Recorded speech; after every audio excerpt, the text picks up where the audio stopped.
Saga Briefs, where we're talking about the stories behind the sagas. I'm John. And I'm Andy. And today we're returning to a favorite topic in the Saga Briefs, the legends surrounding the family of Ragnar Lothbrok. Right, this is our 5th episode dedicated to the web of history, mythology, and literary traditions that inform the ongoing History Channel series Vikings, centering on the stories of Ragnar Shaggy Pants, Scourge of the North. Scourge of the North. It's our 5th one of these. We got to keep people interested. Well, if you haven't heard our previous conversations about Vikings before this, Shame on you. We've already covered the Saga of Ragnar Lothbrok. Right, and that was episode 7 of the regular podcast. We hadn't quite figured out our numbering system yet. Yes, it was pre-Saga Briefs. And then we did Saga Brief 3, Krakumau, or the Song of the Raven. Now, supposedly Krakumau was composed by Ragnar as he lay dying in the snake pit of the Northumbrian king Alla. And then last year we covered the story of Rollo the Viking, founder of the line of Dukes of Normandy, who would eventually become the kings and queens of England. Right, that was Saga Brief 5, right? That's right. And don't forget we also covered the Blood Eagle back in our very first Saga Brief. That one was at least tangentially related to the Vikings. You're right. Now, that one was inspired by a Vikings episode appropriately titled Blood Eagle. I believe Ragnar administered the gruesome but likely fictional execution technique on Jarl Borg. Yes, there you go. So we've done Vikings-related briefs 4 times already. Is there really anything we haven't covered? Well, yeah. I mean, honestly, as long as they're making this show, we'll have topics to tie into its narrative. And this time out, we're taking on the Ragnarssons. Ah, yes, the Ragnarssons. But it's worth noting we have talked about them before. They were in Ragnar Saga. No, sure. Bjorn Ironsides, Ivar Boneless, Sigurd Snake in the Eye, they were in the saga. But what about Fridleif, Ubbe, Dunwat, Halfdan, Hastein? We're taking on all the Ragnarssons. Dunwat? Okay, now I could see doing an episode on the major players like Bjorn, Ivar, Ubbe, and Hvitserk, but why all the Ragnarssons? I mean, there's a reason the show only uses 5 of them. Andy, why does a mountain climber climb mountains? Why does a woodchuck chuck wood? Why does the Pope poop on a Catholic bear in the woods? Wait, I know this one. Look, if we weren't completionists, we wouldn't be academics. How's that for an answer? That's better and more honest anyway. Well, as a matter of fact, this is going to be such a project that we've already decided it's going to have to be 2 episodes. 2 episodes. You don't think we can do this in 1 episode, huh? No, there really are a lot of these Ragnarsson guys. And if I'm being honest, we could do a whole episode on Ivar the Boneless alone. How about we do 3 episodes on the Ragnarsons? No. Didn't this used to be a podcast about the Icelandic sagas? I vaguely remember doing those. Yeah, I vaguely recall that. It's been a while. Now, the last few episodes, honestly, they've been a bit of a palate cleanser. And we are halfway through the Sagas of the Icelanders, so we figured it's a good time for a short break to explore other interests. Right. Now, actually, this is a good time to mention that we're going to be returning to the sagas with the utterly bizarre saga of Ref the Sly. There you go, noble listeners. If you're hoping to read ahead, there's a little New Year's homework for you. It's available in Penguin's comic Sagas and Tales of Iceland, if you're interested. I'll include a link to it in the show description, though I don't think there are a lot of copies out there. Right. Well, you've got time to find the book and read it. We're doing 2 episodes on the Ragnarssons here, so that'll take us some time. Our first one will be a tour through the stories of all the Ragnarssons who aren't on Vikings. Ooh, just what every fan wants to hear. Well, but then our second episode will offer a little more depth for the core group from the show. That's more like it. Now, in that episode, we'll be looking at Ivar the Boneless, Bjorn Ironside, Ubbe, and Hvitserk. It's gonna be great. Yeah, but before we get to the meat, we got a whole lot of appetizers to get through. Sadly, you are right. Ragnar Lothbrok was a very busy boy. There are a lot of minor Ragnarssons out there. So, well, I mean, don't worry. This is going to be good times. If you say so. Now, to be fair, John did most of the research for this episode, so he's got a much better idea of what's coming than I do. So why don't you start by talking about how you even came up with the definitive list to discuss? I mean, it isn't a matter of just reading a saga and then talking about it. There are a lot of different versions of the Ragnarsson stories, and nearly as many different lists of brothers. Now, I'm just covering the major brothers for the next episode, and my head is spinning with all the variations. Yeah, the fact is the exact significance of the patronymic name Ragnarsson is very much up for debate. Ragnar himself is about as much myth as reality in his stories, and his sons are at least as sketchy. We know a fair amount about them, but, I mean, well... Well, what we know about them isn't definitive. Yeah. Different texts give us different lists of Ragnarssons, and we have the usual problem that few sources are actually from the Ragnarssons' own time. Right. Most of the sources that talk about them are written hundreds of years after the fact. Which is actually why I'm interested in talking about this. The Ragnarssons are attested in contemporary accounts, but mostly from their attacks on other lands. That's true. The Anglo-Saxon Chronicle, for example, mentions them. Right, and so does the Life of King Alfred of Wessex, and some chronicles from the continent do as well. But the major sources, the ones that go beyond just mentioning 2 or 3 Ragnarssons by name, those are pretty far removed from the original story, whatever that original story was. Right. So we're talking about like Ragnar's Saga, the Tale of the Ragnarssons, that kind of thing. Yeah, and Saxo Grammaticus' Gesta Danorum, which has an entire biography of Ragnar Lothbrok that reads like an attempt to iron out all the different versions of the father-son legends. We didn't spend any time on the Gesta Danorum in our Ragnar episode, but Book 9 is all about Ragnar's conquest of the Northern Sea world. Right, now that's a big one. We'll be talking about that a lot today. And there's a handful of other texts we'll be dipping into as well. When you put all this information together, the result is, it's a little messy. Yeah, we know so little that we aren't even sure that Ragnarsson is even a real patronymic. It's possible that Ragnarsson was a name various Viking raiders claimed for themselves to add to an air of menace. Right, the dread pirate Ragnarsson. Yes, and at least one of the Ragnarssons we'll be talking about today is widely regarded as a deliberate fake, a man who claimed the status of a Ragnarsson. Right, so we know almost nothing. Well, I mean, we can make some educated guesses. Yeah, but I do feel like we're stepping further and further out onto the thin ice here. Yeah. Maybe we should have had this conversation before we started recording. It's too late, John. We're already in. That's fine. I don't think we have to be certain about the Ragnarssons to have some fun with their stories. That's also why I don't lose a lot of sleep over most of the liberties the show Vikings takes with the sagas. They're not doing anything with the legends of the Ragnarssons that medieval storytellers weren't already doing. I think that's a great point. Now, as Ben Wagner has said, right, the stories of Ragnar and his sons are very much a patchwork, a dimly visible historical core covered by a mass of folk tales and legends. Yeah, and that can even come down to who is or isn't a Ragnarsson. Absolutely. Right?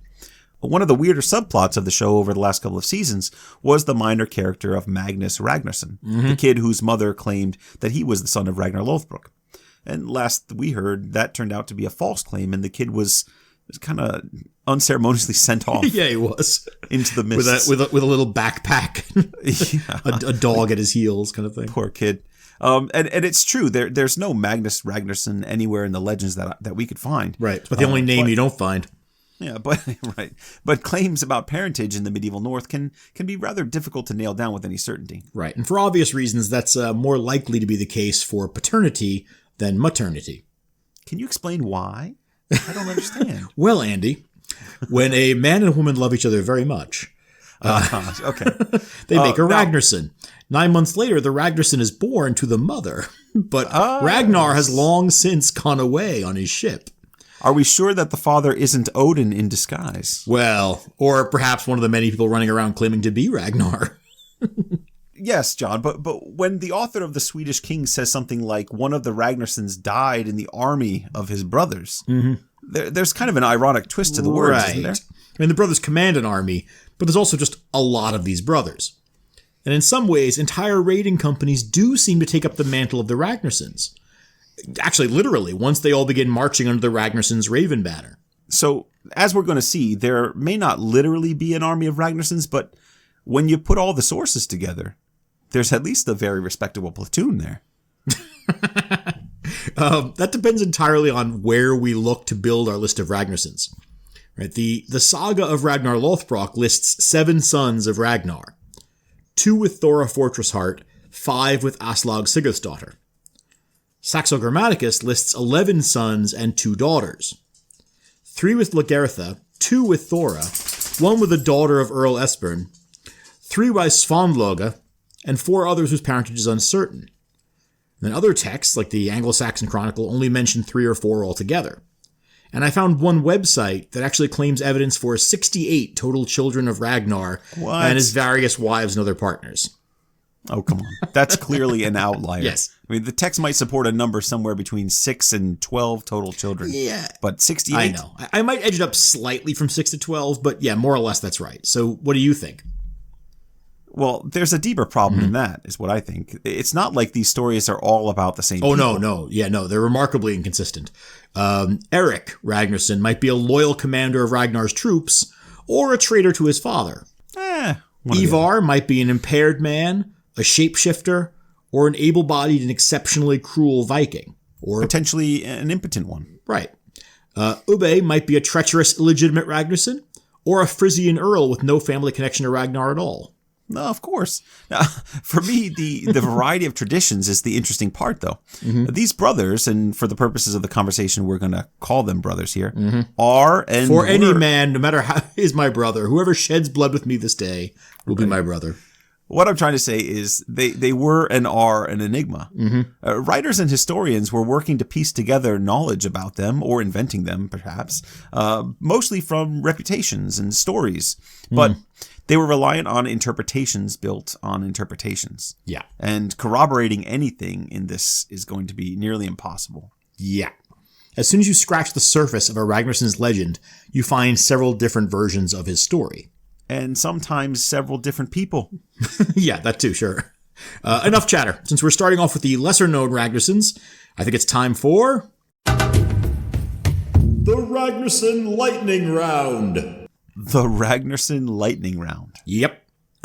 Ragnar's legend just kept expanding, and as it grew, it kept iterating on the idea of his children. So we end up with lots of figures who may or may not have been sons of Ragnar Lothbrok, being reported in one source or another as members of Team Ragnarsson. Okay, so these are the not ready for primetime Ragnarssons. Essentially.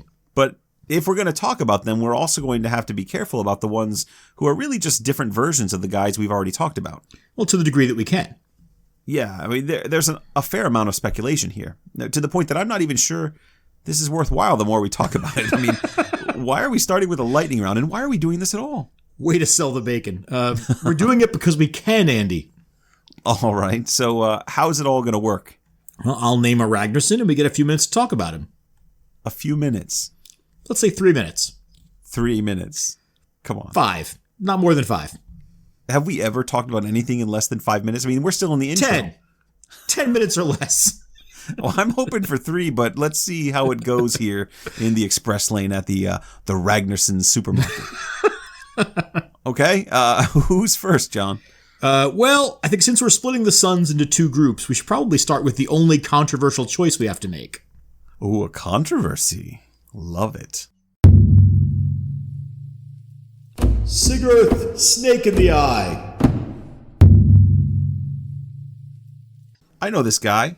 So, what's the controversy here, John? Well, I suppose this is only controversial for people who have actually been watching the show Vikings. Sigurd Ormiauga, or Sigurd Snake in the Eye, was actually on the show from seasons 2 to 4. Yes, he's the brother who was abruptly axed at the end of season 4, right? Right, which is pretty much all you need to know about the modern version of Sigurd. The medieval version is far more interesting. Well, I mean, for starters, his birth is kind of unusual. Yeah, do you want to explain this? Well, in Ragnar's saga, Sigurd is the 5th and the youngest son of Aslaug and Ragnar. And his birth has huge implications for the saga. Up to the point when Aslaug is pregnant with Sigurd, she has continued to hide under the nickname Krauka, or Raven, which is the name her evil adopted parents gave her after they stole her from her guardian. But the thing is, she's been married to Ragnar for at least 20 years at this point. Their oldest son, Ivar, is an adult, and his brothers are all teenagers. And while Ragnar certainly got to know his wife in the biblical sense, it seems that he didn't really invest the time to get to know her as a person. No, not at all. He has no idea that she's not Krauka of humble origin. She's Aslaug, the lost daughter of Sigurd Fafnisbane and Brunhild of Volsunga saga fame.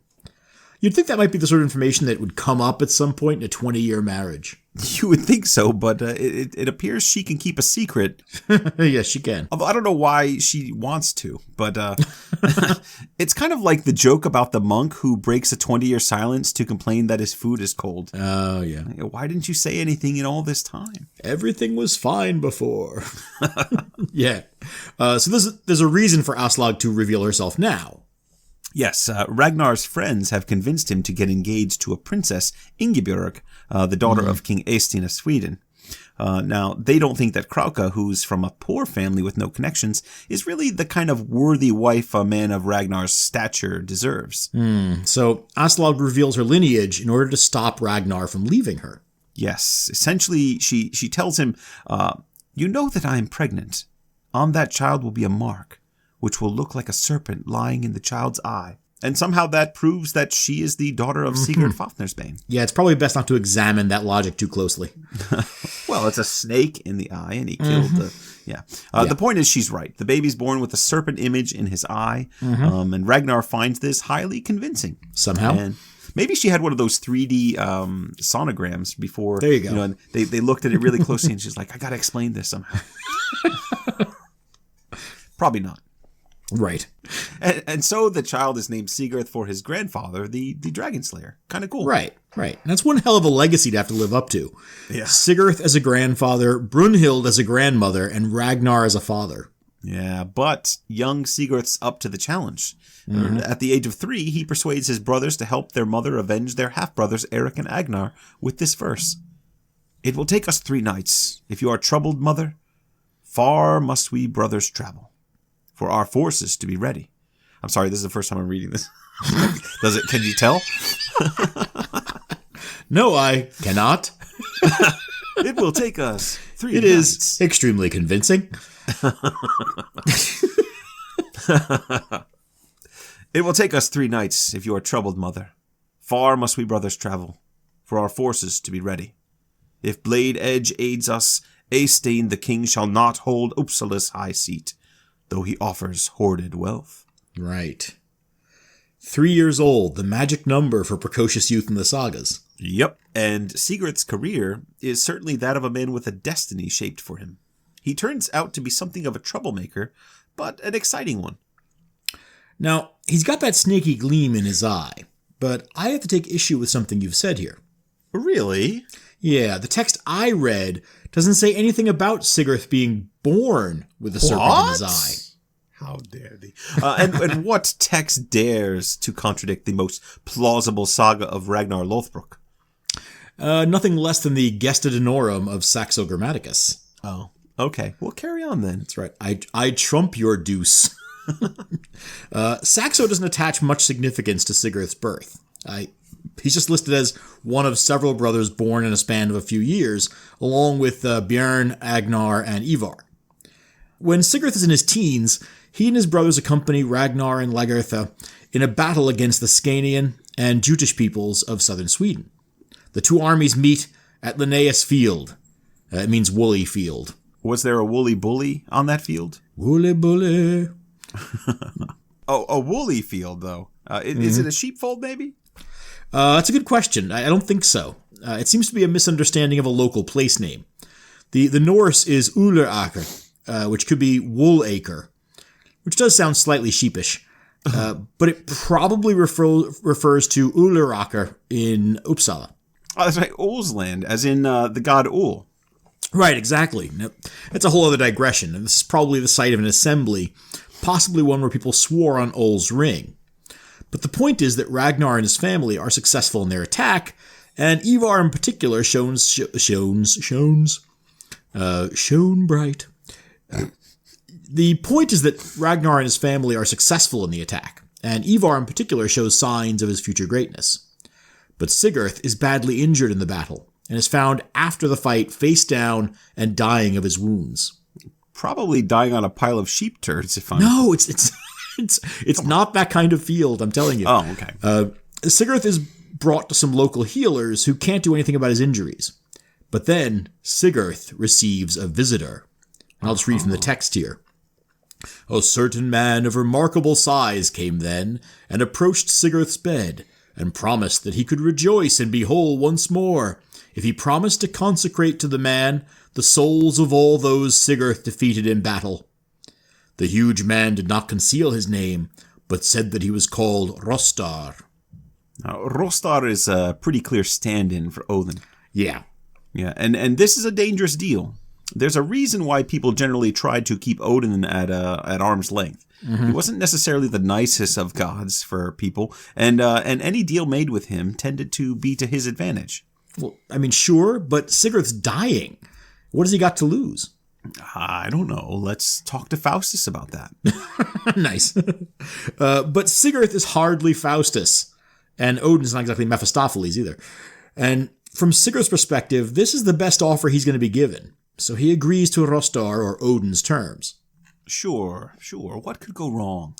Well, he's immediately healed. No, that's a good deal. Yeah, it is. But before Rostar wanders off, he pours dust or sand into Sigurd's eyes.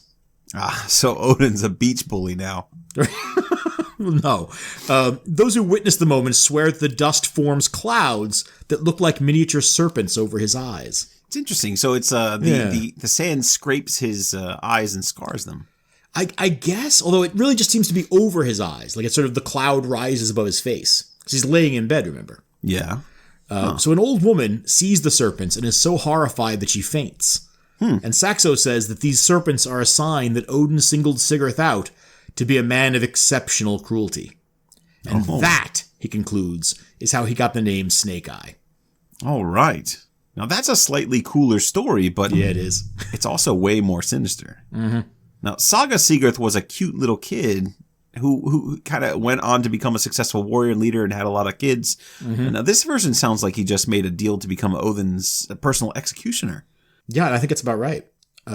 So from this point on, Sigurd is mostly an independent operator.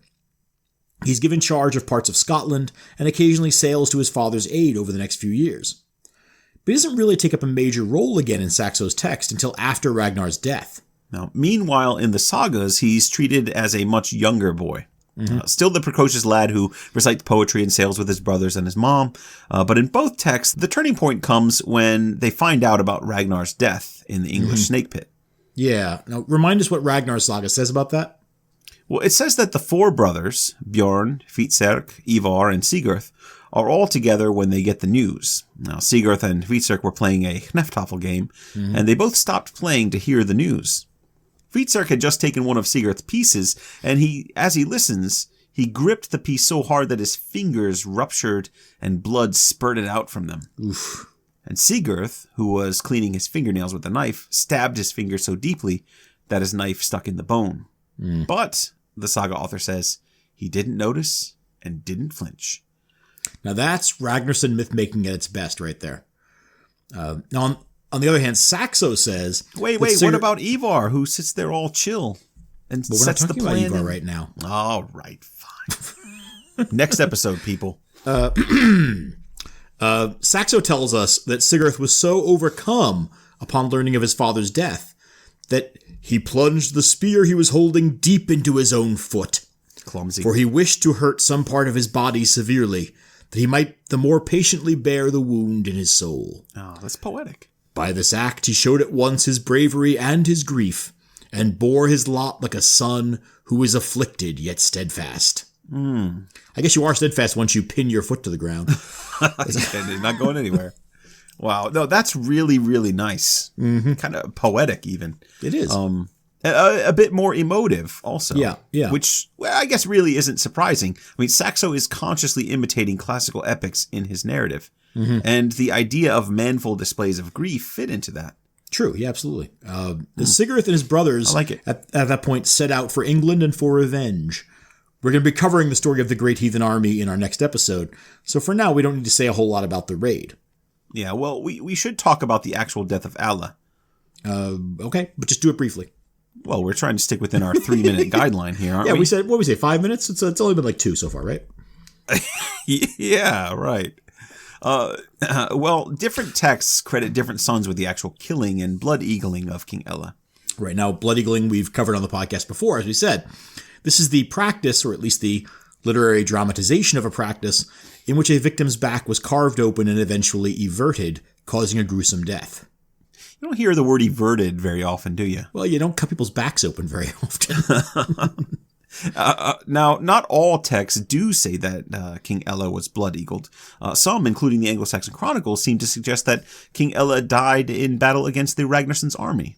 Yeah, but the ones that do mention the blood eagle torture seem to revel in the gory details. Absolutely. Yeah, we decided that we don't buy this blood eagle as a historical fact, but yeah, as a literary device, it's powerful. It's an assertion of a son's revenge for the father's death. Yep. And although some texts say that it was Ivar who killed King Ella, others say that Sigurd and Bjorn were responsible. Either way, Sigurd doesn't stay in England for too long. He's elected ruler of Ragnar's Scandinavian lands, including parts of Denmark, Sweden, and Norway, and off he goes. Right. So we're agreed. Some of our best sources say Sigurd was responsible for Alla's death. I'm going to say yes, although I feel like you're setting me up for something here. Well, it's a strange thing, because Sigurd doesn't return to Scandinavia by himself. The Ragnarssons Thoughter, Sven Augustin's Brevis Historia Regum Dacie, and Saxo all agree that Sigurd brings a new wife with him back to Scandinavia. Mazel tov. Best wishes to the happy couple. Her name is Blaya. Sure it is. Well, she can't help that. I mean... and she's the daughter of King Ella of Northumbria. Oh, right. That's a little awkward, isn't it? Yeah, it certainly raises a few questions. Think of the wedding night. My first question is whether Blaya is voluntarily entering into a wedded bliss with secret snake in the eye. Yeah, with the guy who may have tortured her father to death. I mean, it's hard to imagine. But sadly, our questions have to remain questions. You don't think she approached him after the blood eagle and said, I saw the way you handled that knife. I've never seen a man carve up my father quite like that. I never liked my father much. None of the sources really explain how this marriage works, so it's hard to make any assumptions. She may have just had a very poor relationship with her father, which is possible. Or she was seized by Sigurd and taken. Right. That's the other possibility. Absolutely. Seized and taken are really the same word if you think about it. They are actually, yes. The marriage does seem fruitful, though. Happy or not, it's very fruitful. But we'll get to that in a second. So Sigurd is the successor to Ragnar's lands, then? Some of them. The core lands, really. The ones around the North Sea. See what Vikings is missing out on? Mm-hmm. Why you would get rid of this character. I was shocked. You should have killed Hvitserk. I couldn't agree more. But he does have a... we'll see in the next episode. He has a role if you felt the need to kill any of them, which wasn't actually a requirement. You just look for the guy with the worst mustache. I mean, you could have killed Magnus. Yeah. So Sigurd also later inherits another group of lands after the death of his brother Halfdan, who, by the way, may be Hvitserk. And after that, Sigurd more or less settles down. Yes, and after all that build-up with evil eyes and Odin's bargain and everything, Sigurd turns out to be the one brother who more or less retires. Weird for Ragnarsson. He's a bit of a washout as Odin's personal avatar of chaos, isn't he? Yeah, he's content to govern the lands he's got. You got the quote from Saxo here? Yeah, I do. Yeah, here it is. Sigurd ceased to be a man of camps and changed from the fiercest of warlords into the most punctual guardian of peace. Punctual? Gets everywhere right when he's supposed to. Yeah.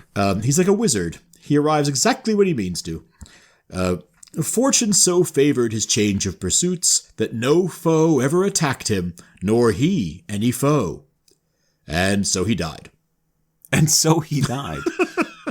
I'm not sure what the Viking equivalent of a gold watch and a hearty handshake is, but that's almost certainly not it.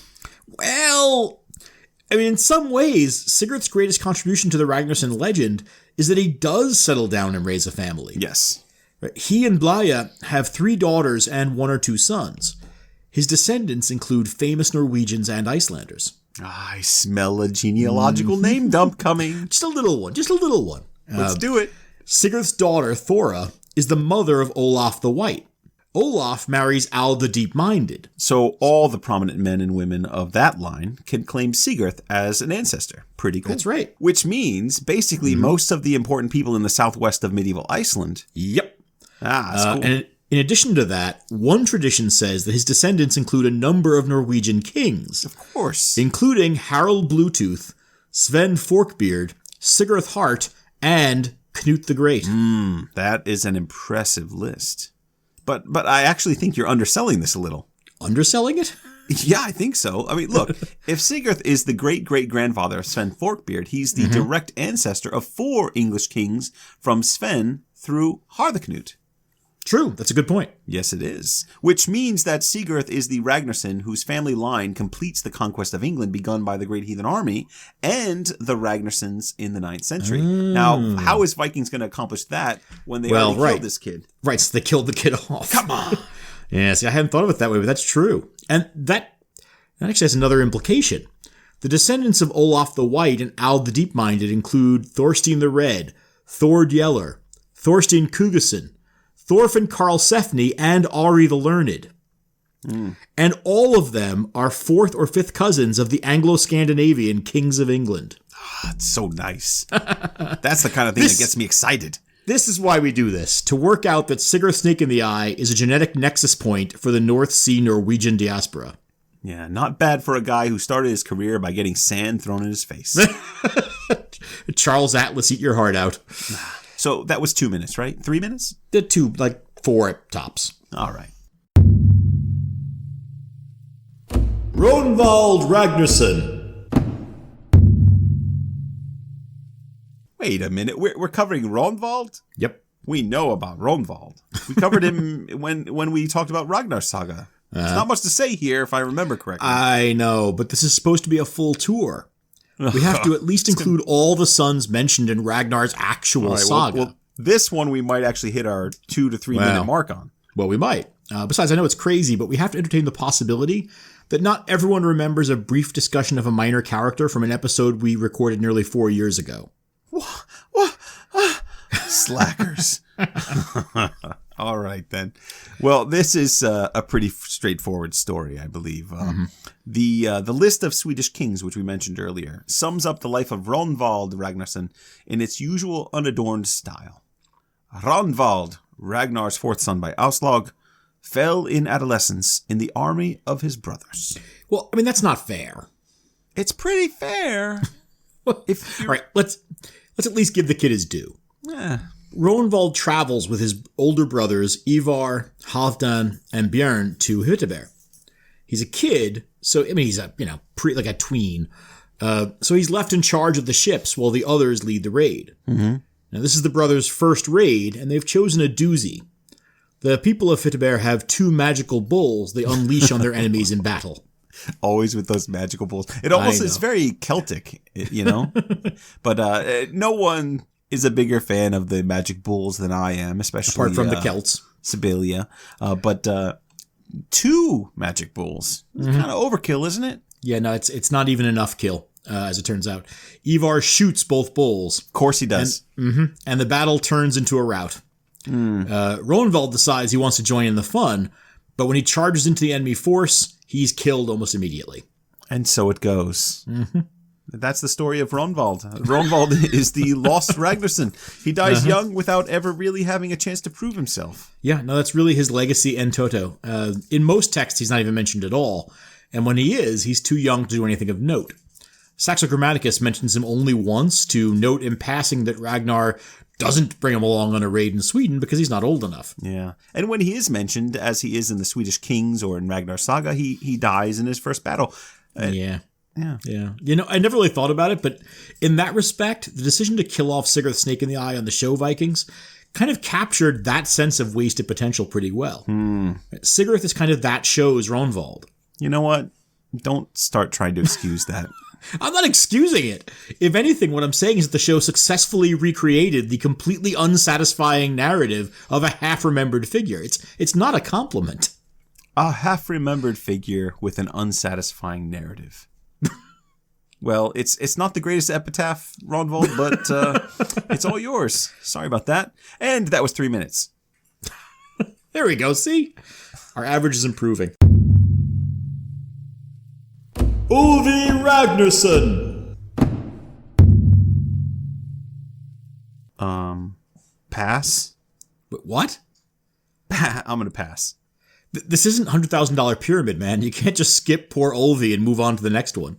No, I'm calling it. This one's bogus. I don't know about that. It's a corruption of Ulvi, which means wolf, and that is an alternate name for a different Ragnarsson. Mm-hmm. Or maybe this is a later scribal error, whatever. Or, hear me out, it's some other guy.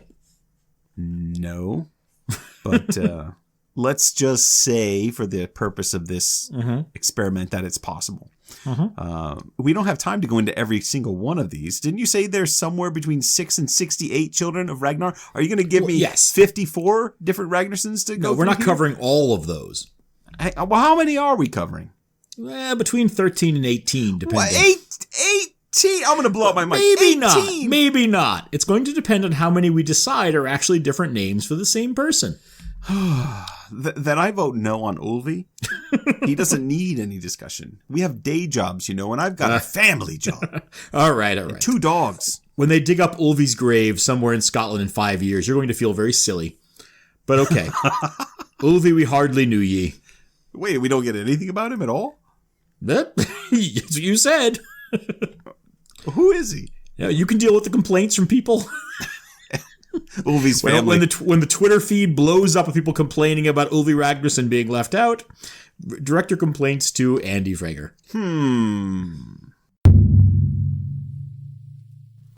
Hastein Ragnarsson.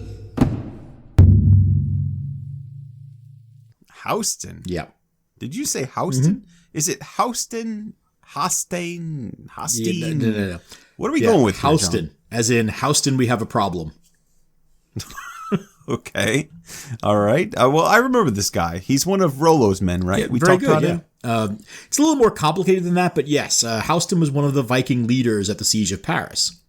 It's tricky to say what his connection to Rollo was, because our Frankish sources for the siege are notoriously confused about the command structure of the Viking force. Why would that be? Well, I mean, there's also the fact that Hastein turns on Rollo later and ends up working with the Franks. As well he should. Well.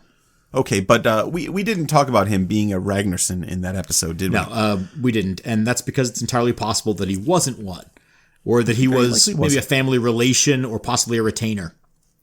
Is this going to be another one of those fake people? Oh, no. The problem with Hastein is exactly the opposite. Oh, so he's too real. That's what you're saying. No. Okay. Look, I can explain this, but it's going to ruin our plan to cover these guys in a few minutes each. I think we already blew our time budget with Sigurd, so you might as well. Well, you'll go back and edit out our promises to be brief. No, I won't. You want a separate episode for this one? Or No. It's on your head. They can complain to you about the lack of Ulvi and the too much Hastein. What I was trying to say is that most of the people we're talking about are barely present in the sources, and so we're reliant on a couple of sagas and Saxo Grammaticus Gestit Danorum for most of our information about them. Hastein, on the other hand, is present in a wealth of sources.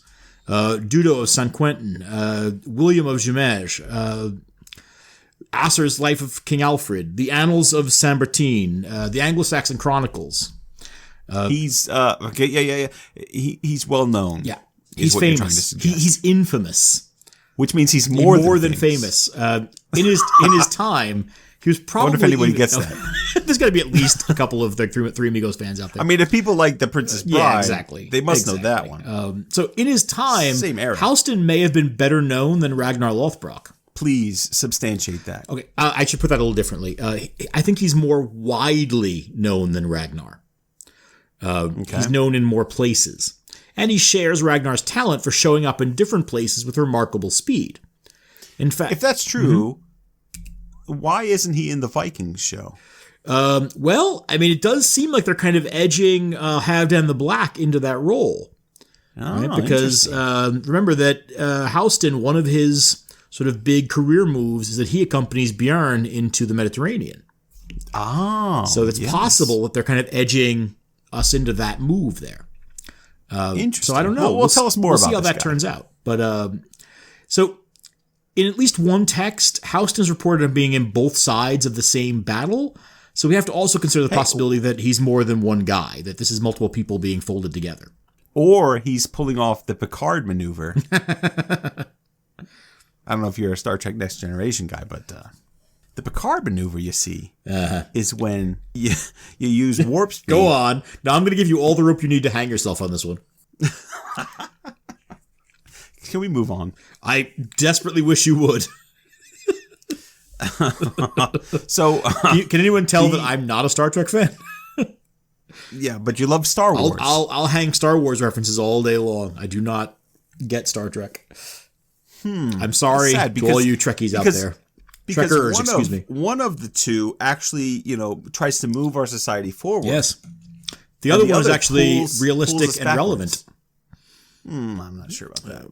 It's important to have the ideology of futuristic utopias, but it's also important to have stories about fighting and resistance to the worst elements of humanity.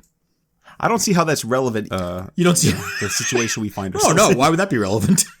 No, I don't know. Let's edge away from the political. Now, a question about the Hastein showing up in multiple places in the same battlefield. The problem isn't so much with the source; it's with the kind of thing that we find with the demands of honor, right? Maybe. So the demands of honor and social ties can be complicated once a battle starts, right? Think about way back in Erbygja Saga. Killer Stur, my devoted thing, killed one of Snorri Gothe's men, and then, when Snorri reminded him of their family connections, killed a man on his own side to even things up, right? So he's playing both sides. Yeah, no, I grant you that was a fun one. The legal outcome of that, if I remember correctly, was that the killings offset one another, and so he wasn't responsible for either one. Still one of my favorite legal decisions in the sagas. Very brilliantly done by Killer Stur. Yeah, no, this is more of a source problem. All right. So it's also testimony to Haustein's fame. A number of scholars have tried to put together the story of Haustein's life, but there's just no way to make them all fit together. Frederick Amory calls the evidence an exotic undergrowth of Scandinavian, Old French, and pseudo-classical fables. An undergrowth? Yes. An exotic undergrowth. Exotic undergrowth. How poetical. So, all right, for brevity's sake, let's just, I want to dwell on that line, but let's just cover his career. Frederick Amory's? No, Haustin. Oh, okay. All right, so we're going to call Haustin throughout this section, but it's important to understand that he's got different names in different texts. He's called Hasting, Hadding, Haustun, Hallstein, and so on. John, when you teach history of the English language, I assume you talk about the problems with spelling and pronunciation. Of course, yeah, absolutely. I think if people are wondering why this kind of thing happens, the answer lies in that spelling conventions, pronunciation conventions, they weren't standardized at that time. Right, they spelled what they heard or what they thought they heard. And so your way of connecting letters to the writing of sounds might be different than someone else's. Right. And it's also, if you think about the modern world and the way that dogs say different things in different countries, you get sort of the same idea that people who are hearing an unfamiliar sound are going to write it down the best they can. And each culture, each text, each writer is going to come up with their own way of writing that.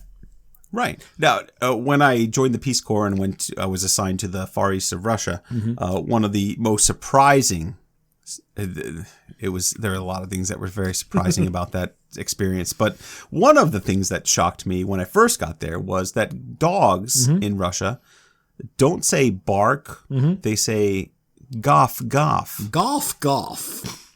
Yes, they do. I like and that. we just chuckled back at the old Peace Corps headquarters. We just chuckled and chuckled about that. And you said, I only speak American dog. I have no idea how to communicate with your animals. I had the hardest time communicating with those dogs in Vladivostok. Right. So aside from the problem with the names, right, and you're absolutely right that the names are more about the ways that people try to write down a similar sounding name than about actual different names. But Haustein's claim to Ragnarssonhood is complicated. The basic issue is, what do we do with Frankish sources that generally claim that he's a Dacian or a Dane, or that don't identify him with Ragnar at all? Yeah, I mean, is that a problem? I mean, we know that Ragnar traveled extensively around the North Sea, and one thing that's consistent about him is his love of a good woman with huge tracts of land. Yeah, and I'd pretty much come to the same conclusion, that no matter where he's from, he could still be a Ragnarsson. Right. Some sources do treat Haustin as a friend of the family, especially of Bjorn Ironsides, and others do call him a Ragnarsson. Yeah, and for our purposes, we can probably consider him a member of the legendary clan, whatever his true parentage might be. I like that's it's a nice way of turning it. So if we're trying to stitch together a professional biography for this guy, we can start with a rumor that Hastein was either outlawed from his homeland or chose exile. A 10th century monastic account says that Hastein was a peasant's son who, overcome by a love of ambition, chose to become an outlaw. Another text calls him That's my 10th century monastic voice. All right. Another text calls him a bad seed. And in general, he's treated as someone who's trouble right from the start.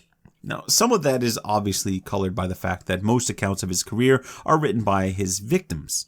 Right. I mean, it's unlikely that they'd praise his sense of humor or his kindness to dogs. Right, no matter what the dogs speak. It's true. Hastein suffers seriously bad press. No. I mean, it's kind of interesting that he's treated as a markedly more cruel individual than someone like Rollo, who despoils the countryside of northern France and eventually ends up owning a good-sized chunk of it because he said, I'll keep doing this if you don't give me some. Right, sure. But unlike Hastein, Rollo ended up becoming an aristocrat in the Frankish world. His reputation was undoubtedly rehabilitated by his conversion to Christianity and by his title of Count of Rouen. Hastein, on the other hand, sticks with being a raiding Viking. Shame. So there's never a reason to reconsider any harsh words about him. And he's a mightily nasty Viking at that, but one given to changing allegiances at the drop of a helmet, so probably. Yeah, we'll get to that. Hastein's link to Bjorn Ironsides means that he also gets blamed for things they probably did together, or that Bjorn actually did without him. Dudo of St. Quentin's History of the Normans says that Hastein burned churches and monasteries all over France, including Dudo's own monastery, by the way, and the Abbey of Saint-Denis, and the Parisian Church of Saint-Geneviève. Well, that does sound like something a Ragnarsson might do. Yeah. But the problem is that most of those places were burned before Hastein can be confirmed to even be active in France. You know what? Maybe, I'm going to throw this out there. Maybe Hastein's just keeping a low profile, speaking softly and carrying a big flamethrower, as it were. Well, modern scholars generally agree that Dudo is just plain wrong this time. But his colleague, William of Jumièges, sets up an entirely different early career for Hastein. He's a sort of advisor or consigliere to Bjorn, and that he's actually the brains behind Bjorn's famous trip to the Mediterranean. Now, that is more like it. Also probably not true. Sure, maybe, but it's not true for much more interesting reasons. Hastein's career is really a pastiche of Viking story tropes. He's a church burner, an inland river raider, an explorer, a despoiler of both monasteries and exotic lands. So he's a collection of stories with a creamy nougat center made of real Viking? Well, no. I mean, that makes him sound like more of a grotesque dessert, and he's, Soylent Dane? Let's take an example. Okay. In 860, Hastein and Bjorn are said to have sailed as far as Luna in Italy and besieged it under the false impression that it was Rome. Oops. Yeah. That's a great story. Yeah. And that part actually fits into the Ragnarssons' legends. Doesn't it? Yeah. If you remember in Ragnar's saga, the brothers at one point were planning to attack Rome, but stopped because they had no idea where it was. Well, I mean, Hastein and Bjorn don't have a lot more luck. We'll be talking about Bjorn's trip to the Mediterranean in more detail in this second episode, but we should point out that most of what happens on that trip is credited to Hastein by Norman writers. Dudo of St. Quentin says that it's Hastein's fault they ended up besieging the wrong city, but then credits the success of that siege to Hastein's trick. He enters the city by pretending to be a convert to Christianity, die, and have his corpse brought into the city with a small group of armed pallbearers. Sounds familiar. We saw Ragnar do exactly the same gag in season 3 of Vikings to break the defense of Paris. Right. And again, credit to the writers of this show who clearly are reading their history to find ideas to for the show. Now, it's not an original idea to either of them, though. So the writers of the Viking show and the writers of half of the histories are all plagiarizing because Yes. Jan de Vries also pointed out that same trick, that it shows up in accounts of Bjorn Ironsides, but it also shows up in stories about Robert Guiscard, Frollo of Denmark, Harold Hardrade, and King Frederick II. So, yeah. Saxo Grammaticus actually claims that Frollo pulls it off twice. It's a trope, right? It's an example of the cunning and untrustworthiness of the Vikings. Right. And since the Norman chroniclers treat Hastein as the quintessential untrustworthy Viking, his career is built out of these literary motifs, and that speaks to the difficulty of reading medieval histories. Yes, absolutely it does. Now, Dudo's story picks up sometime after Hastein returns from Italy. The Franks are still terrified of him, and so they make peace with him by paying him off and giving him a gift of land. And it's a pretty major gift of land. William of Jumièges says that he's given the entire county of Chartres. Yeah, that's a lot. Dudo is less eager to go into the details, I think because it's pretty embarrassing for the Franks to have to pay him off like this. Yes, it is. But it does mean that a couple of decades before Rollo takes Rouen, there's already a county owned by Northmen allied with the Frankish crown. Yeah, and that comes up in some of the accounts. At one point, Hastein agrees to act as a negotiator on King Charles's behalf with the invading Vikings commanded by Rollo. And Dudo's account of the opening of negotiations, I think, is worth reading. Andy, I'll be Hastein, and you can be the men of Rollo. Alrighty. Stop! The king's representative commands you to tell who you are, where you come from, and what you seek. We are Danes, brought hither from Denmark.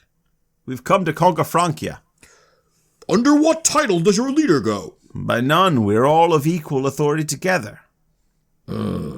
At whose behest were you sent here? Did you ever hear anything of a certain Hastein who was born in your country and sailed here with a large host of men? We heard tell of him. A good fortune was foretold of him, and he began well. But a bad outcome in the end will be his lot. Yeah, nobody does Snippy like Vikings do Snippy. Yeah. Hastein has a bit of Ragnar's need to be reassured about himself, doesn't he? Yeah. Do Rollo's men know they're actually talking to Hastein? I don't know. I think so, but the text isn't really clear about it. Frederick Amory makes the case that this is Hastein wanting to know whether his reputation is intact among the northern peoples. Maybe even whether he's perceived as a successful man or not. Well, if so, he can't be happy with that response. Yeah. He's got a reputation. Well, the only thing worse than being talked about is not being talked about. Oh, Oscar Wilde. Yep. Yeah, I don't think there's a lot of overlap in the worldview of Oscar Wilde and your average Viking, but you may have just found the common ground, I guess. That's why they pay me the big bucks. They don't pay you anything. Yeah, I know. In the end, there's a bloody battle between the two sides. Haustein's Franks are defeated, but Hastein himself escapes the field and is last seen in the text running away and laughing cheerfully to himself. Now that is a Saga move right there. Yeah, but do we dare to say it's a Ragnarsson move? Don't forget Ragnar's supposed death poem, the Krokumal. We struck with our swords. I've stood in the ranks at 51 folk battles, foremost in the spear meeting.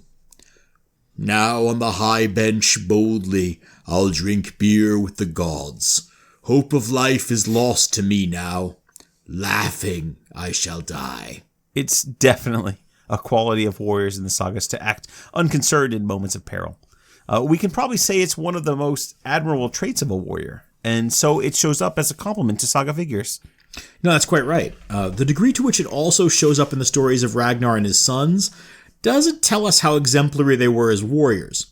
What it tells us is how greatly their stories became suffused with those literary devices of a tradition that privileged honorable and warriorly behavior, what the Norse speakers called drengskapr.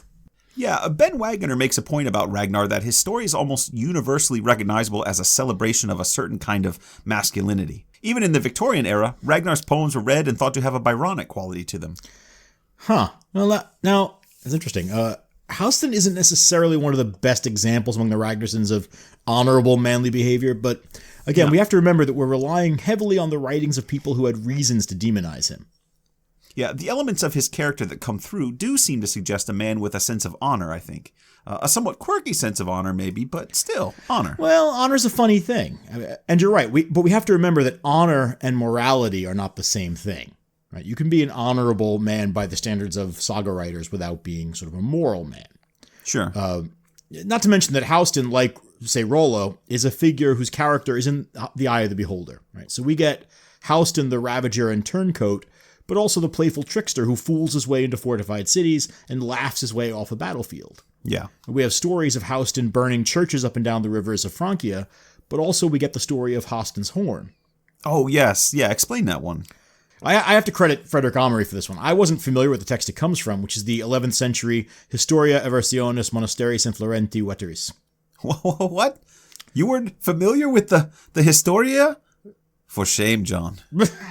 Yeah, Historia. It's the history of the destruction of the monastery of St. Florentius the Elder. Uh-huh. Yeah. I mean, it sounds like a good read, doesn't it? I'm sure it is.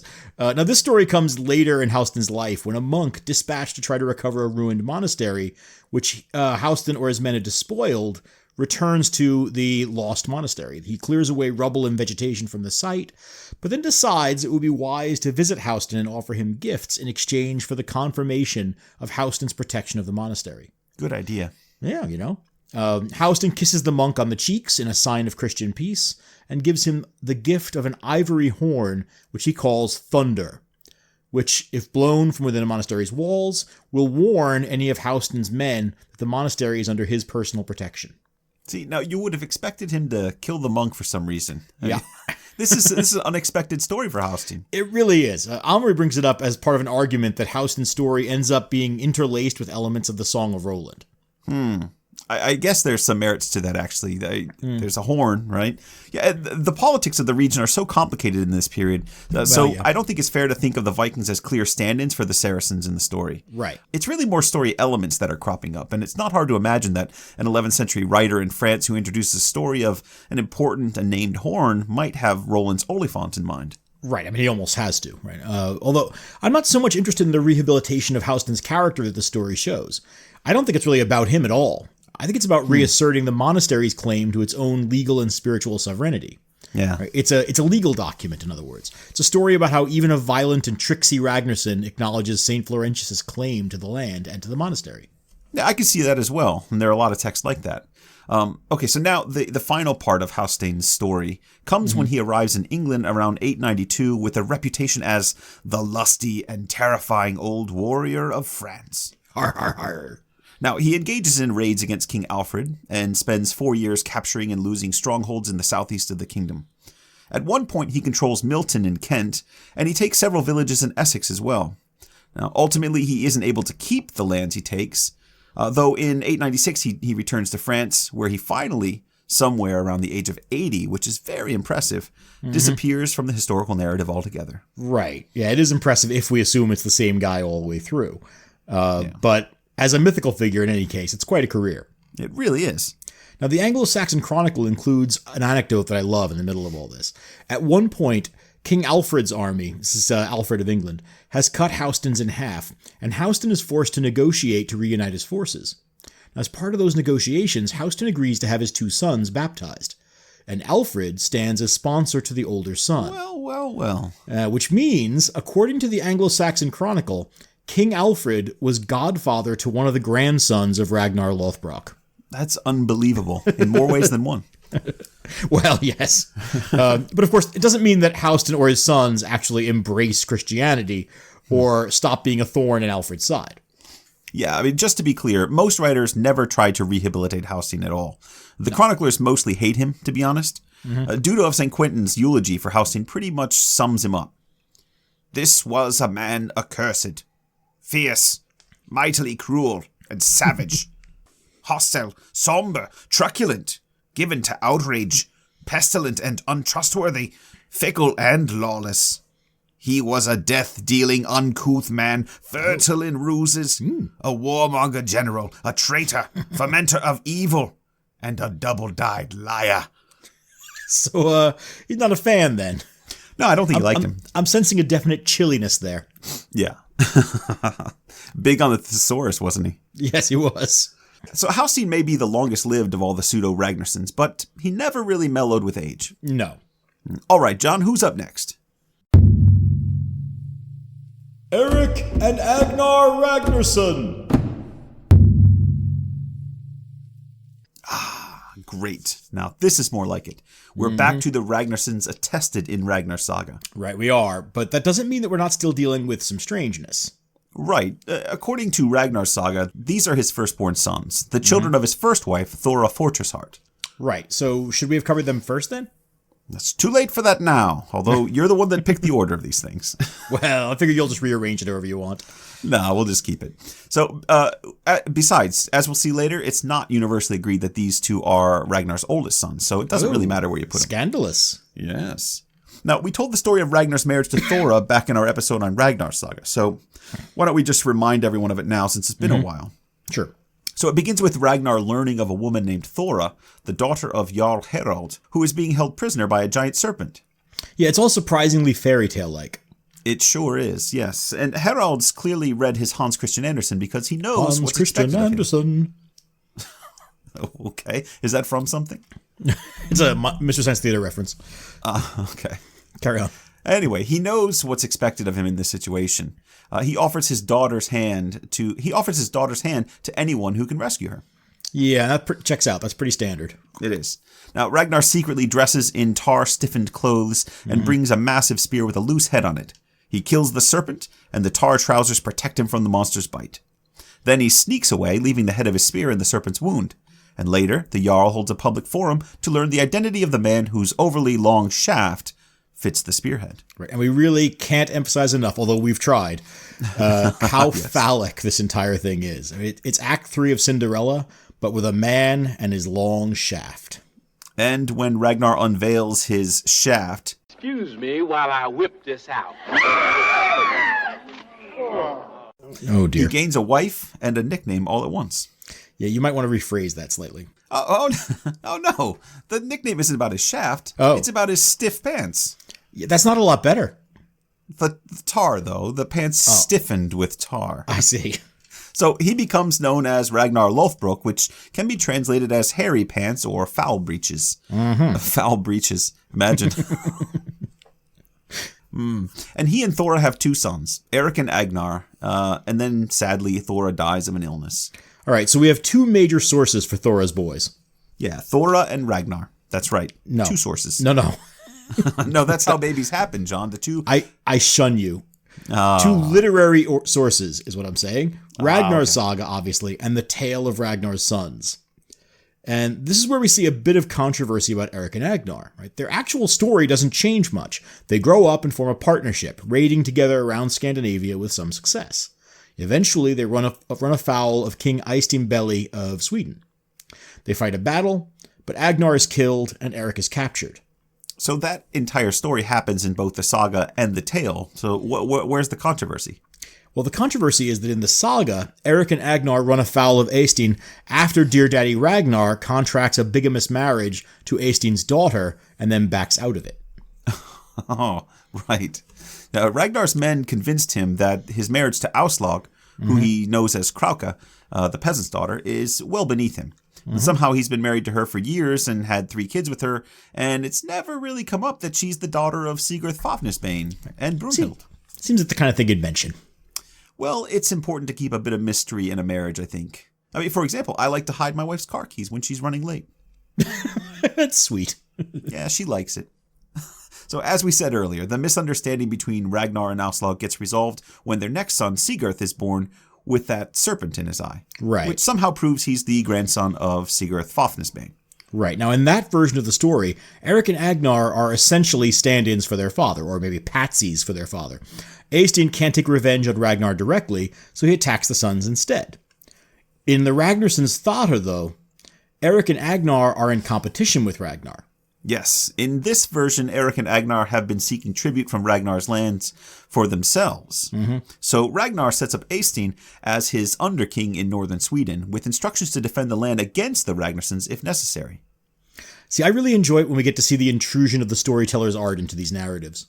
You mean those formal elements, the foreshadowing stuff? Yeah, well, that too. I mean when we see a story being taken different ways from a common stock of elements. If you remember when we read the Greenland sagas, right? There was a common plot point of a large ship's crew that was lost on one of the late expeditions. Mm-hmm. But in Eirik's saga, that information gave rise to a tragic story about the risks of exploration when a ship sinks in the open ocean. In Greenlander's saga, it becomes the story of a mass murder when Freydis Eriksdottir slaughters 30 men and 5 women in order to monopolize the market for the wood she intends to bring home from the New World. Freydis. Mm-hmm. And all of that then fed into the broader anti-feminist themes of that saga, didn't they? Yeah. They turned Freydis into a villain where she'd been kind of a hero, a brave woman in Eirik's saga. Absolutely. Now, in both versions of this story, we have a relationship between Eystein and Ragnar that goes bad, and Eystein's daughter and Ragnar's sons are caught in the crossfire. Mm-hmm. But instead of the bigamy and betrayal storyline of Ragnar's saga, the Thauter version has Eirik and Agnar attempting to strike a deal with Eystein behind their father's back. Treason? Treason against Ragnar Lothbrok? Treason's a strong word. Let's call it independently entrepreneurial. Yeah. They offer to make Eystein king under them instead of under Ragnar. Smart. And to sweeten the deal, Eirik will marry Eystein's daughter Borghild, so that Eystein's grandchildren will benefit from both families' wealth and status. Now, unfortunately, their entrepreneurial independence turns out to be something of a bust. Eystein's advisors refuse to support betraying Ragnar, and instead... Well, that's probably a good call. Yeah, maybe. But instead, they advocate for attacking Eirik and Agnar, which also isn't great. No. Now, that's where the two versions of the story come back together. In both, Agnar is killed in the fighting and Eirik is captured alive. But Eirik refuses to accept a settlement with Eystein. Instead, Eirik chooses to die by impaling himself on a bed of spears. So cool. It is. After he speaks a verse. I won't take my brother's blood money, nor buy a maiden with rings. It's now said that Eystein has become Agnar's bane. My mother won't mourn me. I'll mount up above the slain. Let the ravenous spear shaft skewer me right through. That is the second most badass Ragnarsson death. Yeah, nobody can top Hvitserk, but it's still impressive. But I want to talk about the second part of that verse. He says, I won't take my brother's blood money, nor buy a maiden with rings. Right. Yeah, that's a reference to a bride price. In both versions of the story, Eirik is offered Eystein's daughter as a peace price. And so his point is that he won't take any compensation offering, neither money nor a marriage alliance. Right. And because Eirik chooses death, Eystein's now responsible for the deaths of 2 Ragnarssons. Yeah, that's clearly not ideal. Mm-hmm. And sure enough, the rest of the clan sweeps into Sweden a year later looking for revenge. And despite Eystein owning his magic cow, Eirik and Agnar are fully avenged when Eystein is captured and killed by the other Ragnarssons and their mother. You just can't resist getting the magic cows in there, can you? So many magic cows, and they're all so cool. So in the saga, we don't actually get much info about Agnar, right? Apart from his name, which is just a silly ripoff of Ragnar. Agnar Ragnarsson. Yeah, that's quite a name. Did you say Ragnar Agnarsson? Yeah, sure. But other sources give us at least a sense of Agnar as an independent figure. Mm-hmm. In Saxo Grammaticus, Agnar is one of 4 sons of Ragnar, born to an unnamed woman, or possibly women, along with Sigurd, Bjorn, and Ivar. Yes, and these are the heavy hitters of the Ragnarssons. And since when should we include Agnar in such lofty company? Well, it gets even better for him. As Saxo tells it, Agnar is among the sons who attack England at the head of the great heathen army. Not only that, but eventually Agnar is left in charge of England when the other surviving brothers return to Norway and Denmark. But the English are still resisting Ragnarsson rule. And so, this is Saxo now, Agnar, stung because the English rejected him, chose, rather than foster the insolence of the province that despised him, to depopulate it and leave its fields, which were matted in decay, with none to till them. With the help of his brother Sigurd, he covered the richest land of the island with the most hideous desolation, thinking it better to be lord of a wilderness than of a headstrong country. Now, I can't remember if we've already said this, but we should explain that Saxo's version of history is often at odds with other sources. Yeah, so if you're listening to this and clear. racking your brains trying to remember the dates for the reign of King Agnar of England, well, you can go ahead and relax. Yeah, I must have slept through that day in history class when they covered Agnar depopulating England. No, he only massacred part of England. It's nothing. Could happen to a bishop. I see. Well, it is true that this period sees a fair amount of slaughter going on in England, but I think we can say with confidence that no major English source credits Agnar with spilling lakes of blood in fits of petulance. Just a little lake, Andy. Barely a pond. Just a puddle, really. And Saxo makes one more significant change to Agnar's story. In his version of history, Eirik dies first. And when Agnar hears of his brother's death in Sweden at the hands of a king Alstin, which is pretty clearly Eystein, he wished to avenge Eirik, but while he was narrowly bent on avenging another, he squandered his own blood on the foe. And while he was eagerly trying to punish the slaughter of his brother, sacrificed his own life to brotherly love. Oh, what a good brother. Yeah. I mean, it really builds Agnar up as just a really strong, good character. It does, and I'm not entirely sure where it's coming from. I mean, there's no particular reason in the source material for Saxo to care one way or the other about Agnar. Maybe he's just using other sources, or he's kind of fallen for Agnar as a character. Possibly. But otherwise, the story is completely back to front. Yeah. I mean, it'd be nice to be able to offer a definitive biography for each of these guys, but the sources just don't allow for us to do that.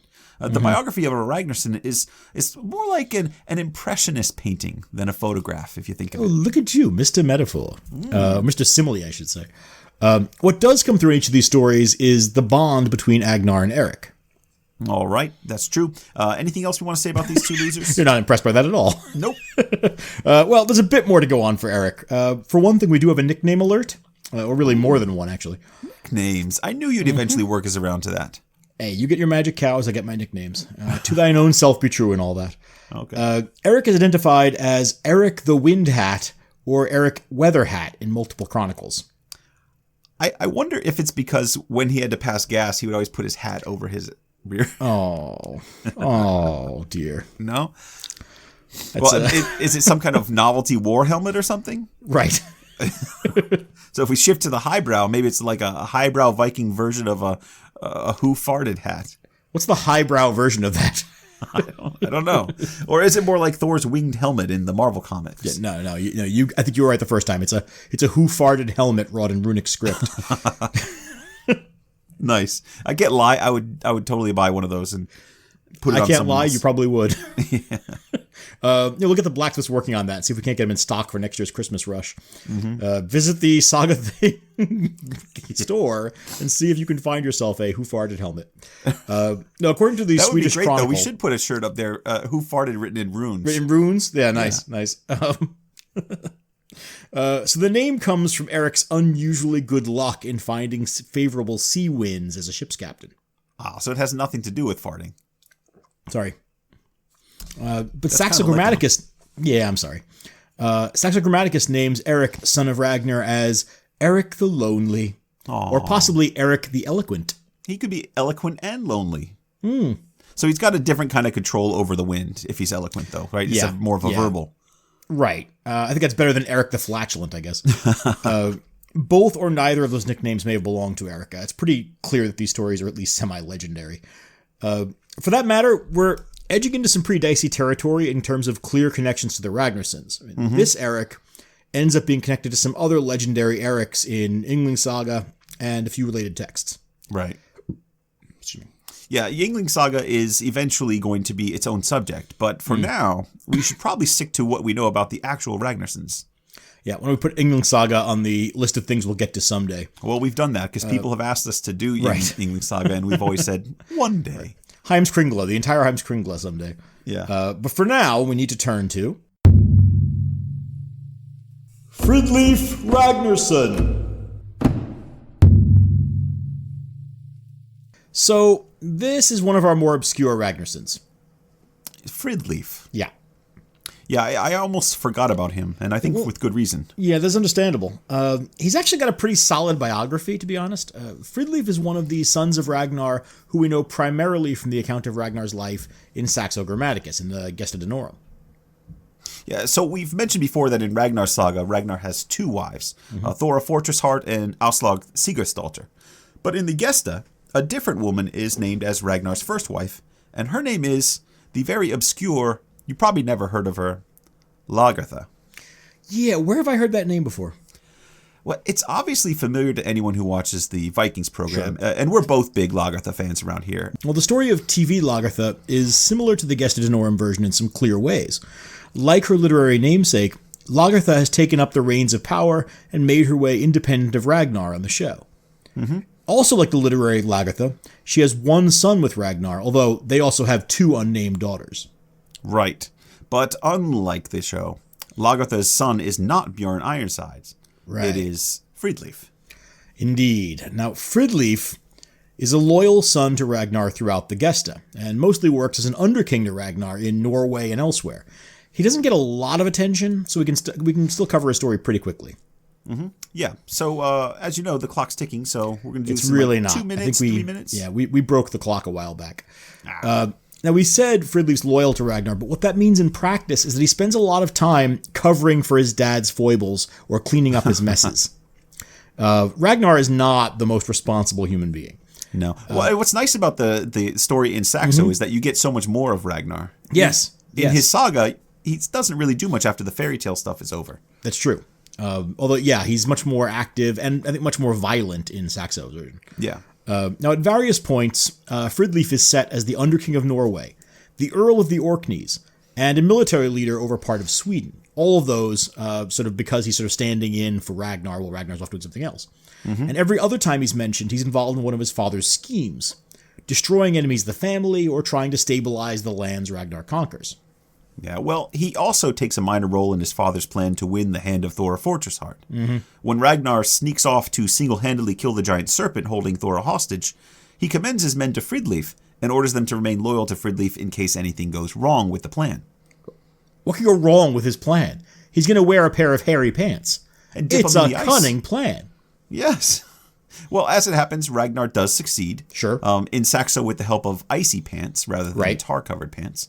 And we're left with an overall impression that Fridleif is a competent leader and a son who enjoys his father's trust. Given Ragnar's tendency to rub nearly everyone else the wrong way at some point, it's not a bad legacy. It's true. Although we should point out that his loyalty to his dad involves some moral compromises. After all, by helping Ragnar to win the love of Thora, Fridleif actively helps to arrange for Ragnar to cheat on Fridleif's mother, Lagertha. Extensively so. Well, all right, that's true. But, you know, Lagertha is not the kindest of wives. True. But it's pretty clear from context that Fridleif knows exactly what Ragnar's up to. Yeah. What's not clear is what he thinks of it. I mean, does he regard his father's sexual conquests as appropriate for a Viking warlord? Is he secretly seething at the lack of respect Ragnar shows to his first marriage? Or is he just playing the role of a good and loyal supporter and retainer, supporting whatever move his lord chooses? Now, obviously, we're not meant to spend a lot of time thinking about Fridleif's feelings. Oh, ouch. Come on, that's true. Okay. And after all of this, Fridleif becomes a valued member of Team Ragnar, so it's good. Mm-hmm. He's instrumental in Ragnar's early conquests and is by his side for a little sociological experiment. A sociological experiment. Yeah. This is not the sort of terminology we expect to hear in a conversation about Ragnar and his boys.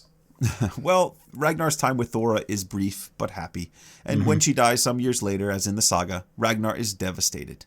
So, he and Fridleif decide to engage in a little grief therapy. That is a very generous euphemism. What they decide is to go kill someone. Yeah, grief therapy. It's a classic. Beowulf advises Hrothgar, it is better to seek vengeance than to mourn too much. So, well, grief therapy. The Gesta Danorum's version of that is, to banish his sorrows and gain some comfort, Ragnar turned his thoughts to warfare. See? It is warrior culture therapeutic. Yeah, it's like primal scream therapy, except they're going to make someone else do the screaming. Exactly. That's perfect. Yeah. So they take along some of the younger Ragnarssons, like Sigurd and Radbard, but they also decree that every father of a family should devote to his service whichever of his children he thought most contemptible, or any servant of his house who was lazy at his work, or of doubtful fidelity. Oh, geez. As a recruiting slogan, that lacks a certain something. Doesn't it? Give me your laziest, shiftiest, least appealing sons, and I will make an army. And don't forget the servants. And their servants. Yeah, this is just a little bit of garden variety cultural chauvinism on Saxo's part. Yeah. The point he's making is that Ragnar and Fridleif can prove that the feeblest of the Danish race was worth more than the strongest men of other nations. So, what are they planning to do with this army of the damned? Well, they're going to raid across the north, and they're going to start in Britain. They attack Scotland, the Orkneys, and Pictland, and in each place they're victorious. So full points to the army of the damned, I guess. The next stop is going to be northern England, where Ragnar and Fridleif face off against King Hama. Yeah, now that name may not be familiar to many people, but this is an important moment for Ragnar's story, because he and Fridleif kill Hama in battle. So when they leave England, Northumbria passes into the hands of Hama's son, King Ella. Yes, Ella is in Ella, the king of Northumbria, with a serpent pit. That's the one. So what Saxo does that other writers don't is to provide a deeper backstory for Ragnar's eventual death. In this version, Ella's execution of Ragnar is revenge for the death of Ella's father. But I think, don't the footnotes indicate that he's got all of his kings all screwed up? Yes, oh, absolutely. No, this is just the text. This isn't the history at all. Yeah. I think this is, like most of Saxo, he's more concerned with cobbling together all the legends than he is with producing a sort of verifiable history. Yeah, I think so. Anyway, so the execution leads to the Ragnarssons raising the great heathen army and invading England, starting with Northumbria. Yeah, Saxo is a classic example of the way that medieval writers of history sought motive for their subjects. Yes. Right. Historical narratives should teach lessons, and for that to happen, there had to be reasons for why things happened the way they had. Ragnar's death in Ella's snake pit becomes more narratively satisfying as an act of revenge. Now, hang on. Don't drag us into a digression on medieval historicism here. That's what I do. This is Fridleif's moment to shine. Oh, I'm sorry. Okay. Well, I mean, actually, this is pretty much the pinnacle of Fridleif's story. So he doesn't have a whole lot of shining left to do. Way to cut him off at the knees. Yeah, he's given charge of the Orkneys and briefly controls Norway as well. So for a while, he's the most powerful underking serving his father. And that's pretty much it for Fridleif. He drops out of the narrative pretty quickly there. He's not done helping Ragnar, but he's only a supporting player from this point on and not worth talking about. Well, sure. I mean, there are a few scattered references to him in the Chronicles, but he doesn't have any more great achievements, or at least none that were recorded. Yeah, there is one minor point. Since Fridleif is the son of Lagertha and Ragnar, we can probably give him partial credit for the Vikings version of Bjorn Ironsides. I guess that's true. I mean, Part certainly. of it anyway. Well, yeah. I mean, certainly it's because of Fridleif that Bjorn is presented as the only son of their marriage. But not the only child. Right. Remember, he did have a sister, Gyda, who died in the first season of Plague or some such. True, and that's also reflected in these same texts. Fridleif has two sisters, the only daughters Saxo records for Ragnar by any of his wives or mistresses. Daughters? Mm-hmm. The Ragnar daughters! So, this is going to require a bit of a cheat. Ragnar's daughters. Yes. Yeah, okay. Well, putting aside that the title of the episode is The Sons of Ragnar Lothbrok, there's also the small matter that we don't know anything about Ragnar's daughters. Well, now that's not completely true. We know he had daughters for a start. Or at least we know that his legendary biography includes daughters as well as sons, right? Saxo says that Ragnar and Lagertha had 2 daughters. He does, yes, but he specifically says... Hang on a second. He says, here it is. So Lagertha catches Ragnar's eye during a battle. Ragnar recruits some women warriors to fight against a particularly nefarious king called Fro or Frey, who's been forcing noble women into bondage into a brothel. Right, so not a nice guy, Fro. Is that all? Yeah, why? I thought you would do a to and fro joke or something, knowing you. Give me some credit. I don't always go for the low-hanging fruit. Yeah, right. So, all right. Go I ahead. don't know if you noticed. I was being froward there. I don't know if you noticed. Yeah. See, how could I not notice? Now, I'm going to ignore you. So during this battle, back to the origins of the daughters, Ragnar notices one of the warrior women in particular, a long-haired Amazon who pushes her way to the front of the battle and fights with greater skill than Ragnar's champions. He eventually wins her by killing a bear and a dog that she sets outside her door to keep him away from her. Yeah, now, in this moment, I can't tell, honestly, whether she's testing Ragnar or actually trying to kill him.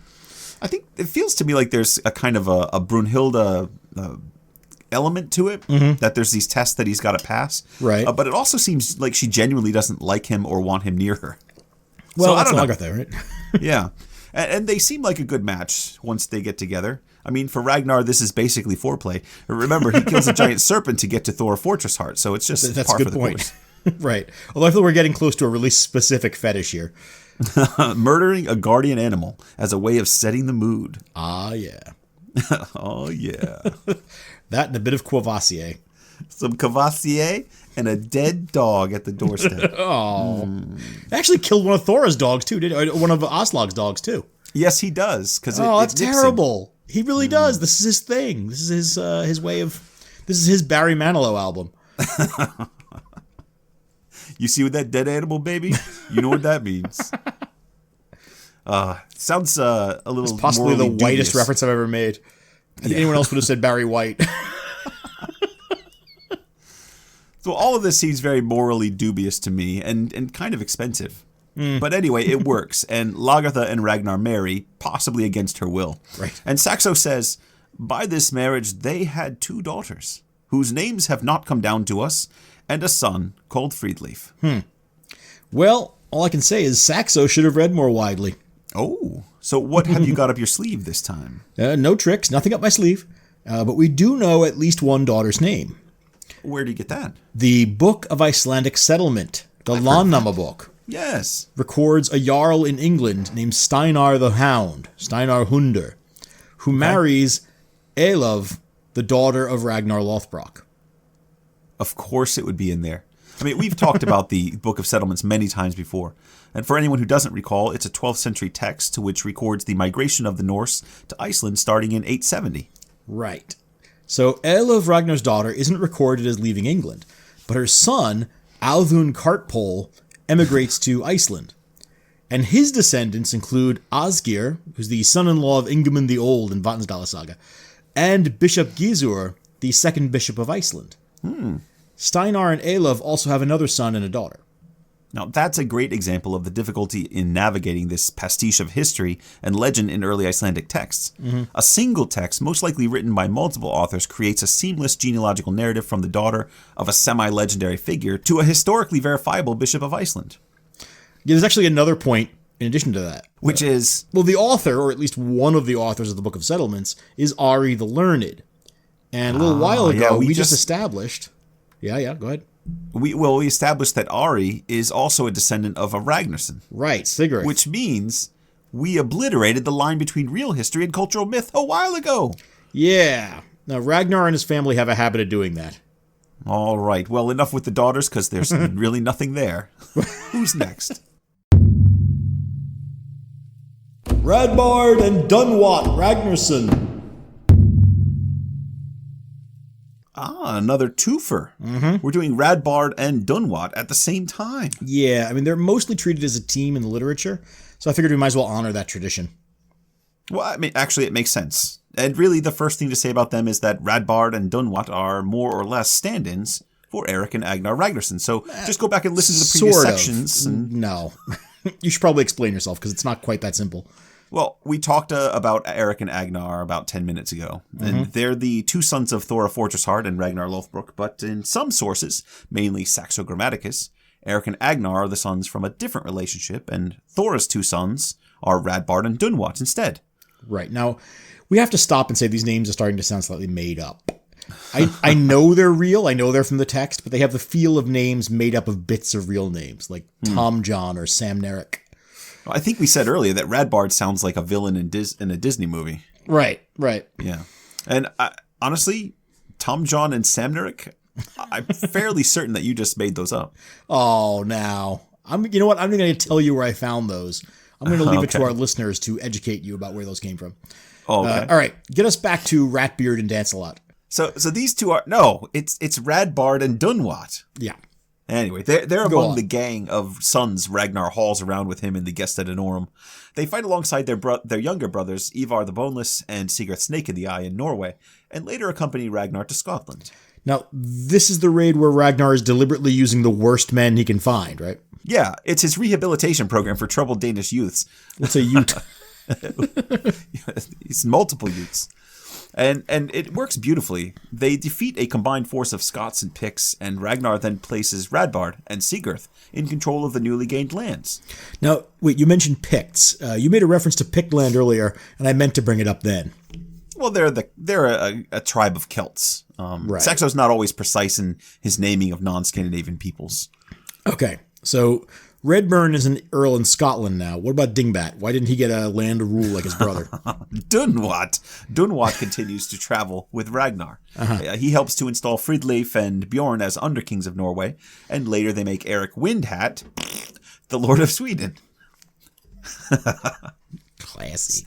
I couldn't help it. I like that we're raising the bar here on our intellectual achievement in this podcast. Yeah. Well, no one's gonna get this far into this episode, so that's an excellent point. It's fine if we let a little gas joke sound. Right, the occasional flatulent joke, just for those who got this far. Yeah. Now, together they harry Ragnar's rival Harold the Dane to Germany, where they force him to renounce all claim to his land. And they then purge Ragnar's lands of Harold's supporters, which involves torturing a fair number of them to death, which is torture by Vikings is good. So Dunwat presumably turns out to be one of Ragnar's enforcers. Although we should be clear, this is mostly speculative. Saxo reports this whole thing, but he doesn't actually mention Dunwat by name. Usually some combination of Fridleif, Bjorn, Sigurd, and Radbard are taking charge of Ragnar's new conquered lands, while the rest work in shifts to support Ragnar's agenda. Yeah, that's fair. Dunwat's almost certainly part of the team, but he doesn't seem to play a terribly important role. Right, now as his brothers are being set up as kings and earls all over the place, Dunnikin is the one tasked with riding along with dear old dad. Dunnikin? Yes. Dunwat. Oh. Dunwat. Hear me out on this. That's what I said. Or he's being saved up for something really special. Isn't that possible? Something awesome. Something he gets killed in Scotland. Yeah, I was getting to that. Yeah. Ragnar and several of his sons, including both Redband and Bumshot, go on a raid in the Orkneys and end up engaging in a 3-day battle with King Muriel of the Scots. The Scots are defeated and Muriel is killed, but both Radbard and Dunwat fall in the battle. Well, they died as they lived, side by side, without being very important. Damn. Ingvar and Husto Ragnarsson. All right.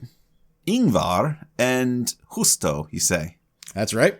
These two are mainly famous outside of Scandinavia, where they're recognized as two of the most dangerous of the Ragnarssons. Wait a second. Husto is a leader of the Great Heathen Army and a man of great personal strength. No, you're not listening. Ingvar, on the other hand, is sometimes reported to be disabled, possibly with some kind of ailment affecting his legs. All right, stop. I see what you're doing Something you want to say, Andy? Well, you know perfectly well that Ingvar and Husto are just the Anglo-Saxon misnomers for Ivar and Ubbe Ragnarsson. Well, I mean, yes, all right. That's probably true. It is true. And we already eliminated Ulvi Ragnarsson for the same reason. So what are we doing? You eliminated Ulvi. But this is a little different.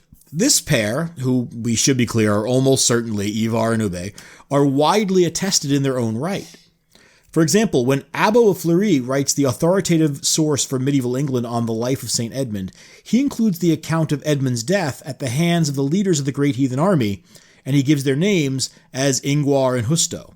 But it's just an anglicized version of Ivar and Ubbe. So why? Yes, sure. This is for next episode, John. And when Alfred of Aynsham writes his version, he uses the names Hingwar and Hubba.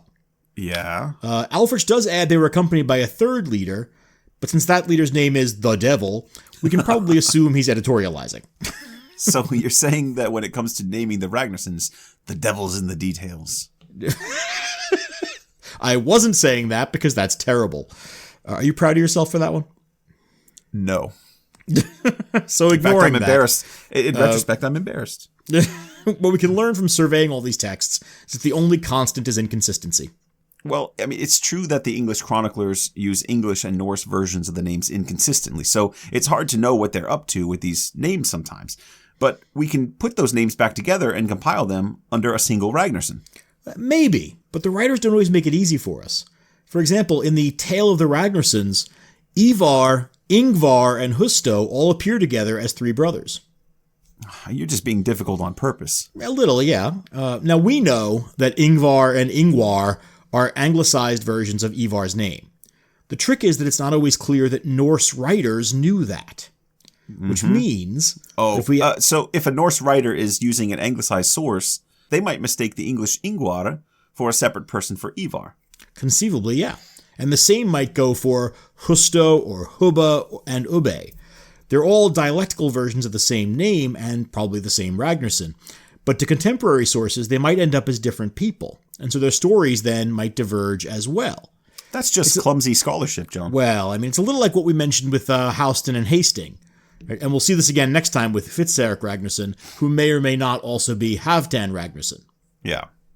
Yeah, it's true that the problem of names can get really, really vexed. And that's not helped by the ways in which Scandinavian and non-Scandinavian groups tended to misunderstand each other. Mm-hmm. We've talked before about the problem non-Scandinavians had with trying to make sense of Vikings' loose command structure. Sure. Sometimes they clearly don't know who's in charge of the Vikings. Their best guesses are sometimes more confusing than just saying, I don't know. So at the best of times, their records of the various Ragnarssons is likely to get a little jumbled. Add in language differences, and it's not surprising that the wires sometimes get crossed. Right. See, that's exactly why I wanted to mention these two, if only briefly. I agree. These two probably don't count toward our total, but it's hard to be sure, and that's the point. So your point is that including these two is pointless. No. My point is that the Ragnarssons are a collection of legends, historical records, and literary echoes that built up over centuries. Yeah, and it doesn't help that the Vikings weren't writing anything down at this time in history. Absolutely true. But the Anglo-Saxons were. So the later Scandinavians are relying on English sources more often than not, and French sources, and that leads to all kinds of confusion. Right. So you have the oral memories of the Norse being supplemented by English sources, which Norse writers are then reading and getting confused by because of the differences in the names. Which makes tallying up Ragnarssons rather difficult. Right. So possibly pointless. It's possible that there are over a dozen of them. It's also possible that there were 4 or 5 of them, and the rest are inventions or unrelated men or reiterations of the same few guys with different names. Sure. And each of those men, however many there may actually have been, and whether or not they were actually biological sons of Ragnar Lothbrok, exist in the source text at the center of a cloud of half-remembered stories, misinformation, myth, and actual history. Now, some of them, like Sigurd or Bjorn, seem to be more or less consistent. Others, like Hastein or Ivar, are the result of so many overlapping texts and inconsistent narratives that they become almost unrecoverable. Yeah. We're left with a composite image rather than one recognizable individual. And when we're dealing with the Ragnarssons, there are a number of different factors that play into how they're remembered, not least of which is cultural perspective.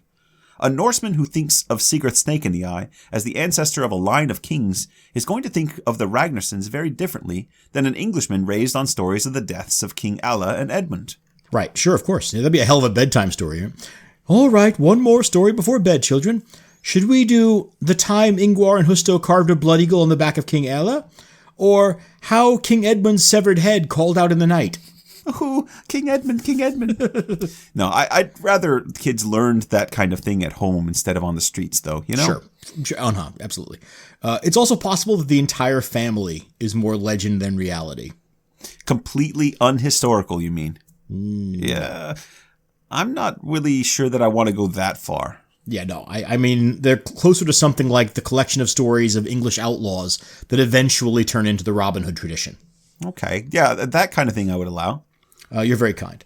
There are these stories like Hereward the Wake or Fulkfit's Warren that are mostly historical, and then other stories that are a mix of historical figures and invented narrative. But they all participate in a matrix of stories about sort of the noble outlaw. And eventually that story matrix finds its fullest expression in the Robin Hood stories, right? Yes. One guy who represents many, many people's stories.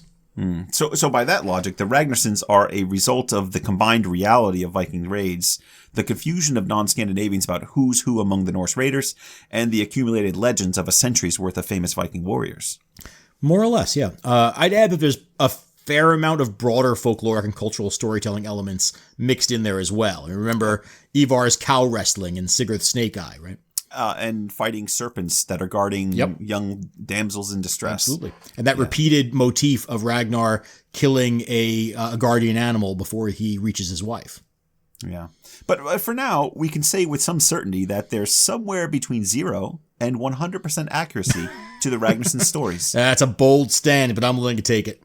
So we're firmly agreed that we are not sure about any of this. Right. You realize this is why people hate academics, right? Yes. It's probably an appropriate point for us to stop when we've accomplished before we make nothing, it any worse. We've already accomplished so much nothing that it's time to move on. Right. And amazingly, we're only through the first half of this story. Yes, we are going to need a second episode to deal with the more famous sons of Ragnar, the boys who are currently on the show, Ubbe, Bjorn Ironsides, Hvitserk, and Ivar the Boneless.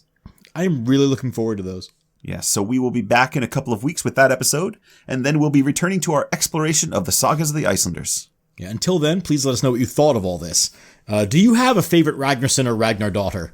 Did we miss a favorite story of yours? Who would have a favorite Ragnar daughter? Well, I think Olav is probably the one, the only Gouda. favorite possible. Remember that time Gouda was coughing? Right, or possibly Gouda, yeah. Do you want to know more about Fridleif or Hastein or Dunwat? You can tell us all about it on our Facebook page, where we're Saga Thing Podcast, or on Twitter at Saga Thing Pod, or through email, where we're sagathingpodcast@gmail.com. Or stop by our website, www.sagathingpodcast.wordpress.com, to catch up on older episodes of the show, or to look through our extra content. And a special thank you to Logan Kendall for letting us use his cover of Fever Ray's If I Had a Heart to close out our Vikings-themed Saga Brief. You can find a link to his Bandcamp page in our show notes, and if you enjoy this cover, you can find more of his music there. Until next time, thanks for listening. Bye for now. This will never end, 'cause I want more. More, give me more, give me more. This will never end, 'cause I want more. More, give me more, give me more.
Just to come around. More, give me